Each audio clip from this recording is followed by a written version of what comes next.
Imagine these two patients, a 25-year-old woman who attempts suicide by taking a handful of sleeping pills but immediately regrets it and calls for help.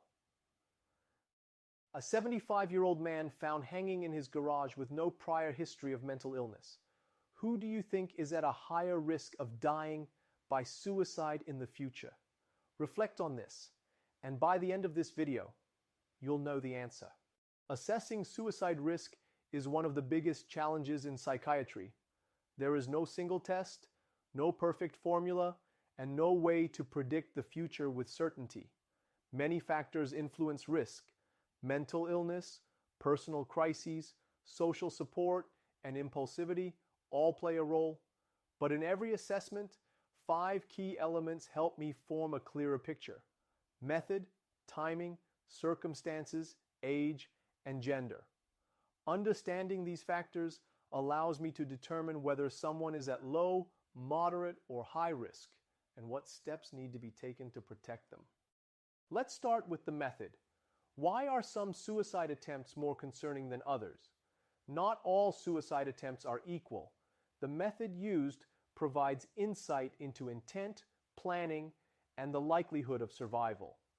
Highly lethal methods, firearms, hanging, or jumping, are rarely survived and indicate strong intent. Moderate risk methods, such as overdosing or deep self-inflicted wounds, can suggest ambivalence but are still dangerous.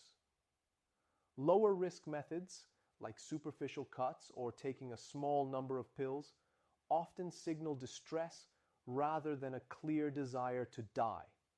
However, even a seemingly mild attempt can be fatal if no one intervenes in time. That's why I always consider, what would have happened if the patient hadn't been found? Method matters, but timing can provide just as many clues. Let's take a closer look. Morning attempts can indicate overwhelming distress about facing another day. Nighttime attempts tend to be more serious because help is less available. Attempts immediately after an argument or bad news may be impulsive, whereas attempts before a major event, such as a medical procedure, a court case, or an anniversary, can signal deep hopelessness. Older adults in particular rarely act on impulse. When they attempt suicide, it's often after careful thought, making their risk much higher. Now, let's talk about the circumstances surrounding an attempt. These details can reveal the true level of risk. Sometimes it's not just what the person did, it's how they prepared for it. Did they lock the door to prevent rescue? Did they choose a time when they knew they'd be alone? Did they leave a note? A suicide attempt that was hidden and carefully planned suggests strong intent. On the other hand, if someone made an attempt in a place where they knew they'd be found, it may indicate an internal struggle rather than a firm decision to die. For older patients, one of the most alarming warning signs is if they took extra steps to avoid being discovered, because when they attempt suicide, they are far more likely to succeed. So far, we've looked at method, timing, and circumstances, but personal factors like age and gender also play a crucial role. Certain demographic factors make suicide more likely. Older adults have the highest suicide completion rates, especially men. Men use more lethal methods, while women attempt suicide more frequently but tend to survive. Chronic illness, depression, Parkinson's, and dementia significantly increase risk, as does persistent, untreated pain.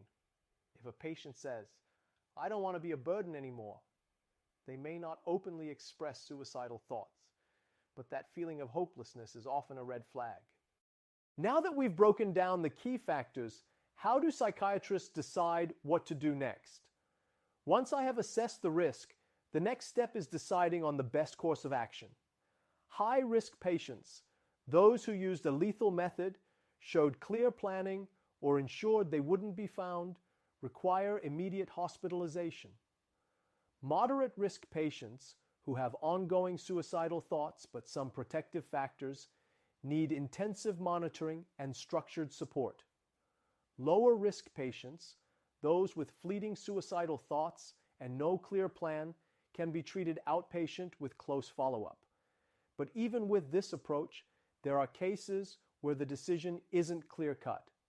That's why, when I have doubts, I ask directly, "Why do you want to live?"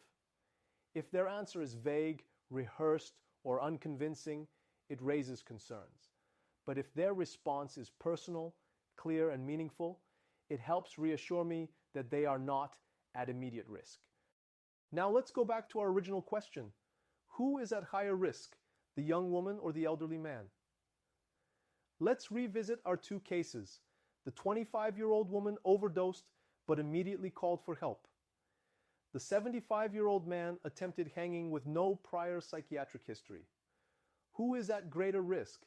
The answer is the older man. Older men have the highest suicide completion rates. His method was highly lethal. He didn't seek help afterward. Older adults rarely get second chances. When they attempt suicide, they usually die. This is why recognizing risk factors in older adults is critical. If we don't intervene early, it may be too late. But what about people who express suicidal thoughts without making an attempt? How do we tell the difference between passive thoughts and an immediate crisis? That's what we'll cover in the next video. Suicide risk assessment isn't about making perfect predictions. It's about minimizing risk.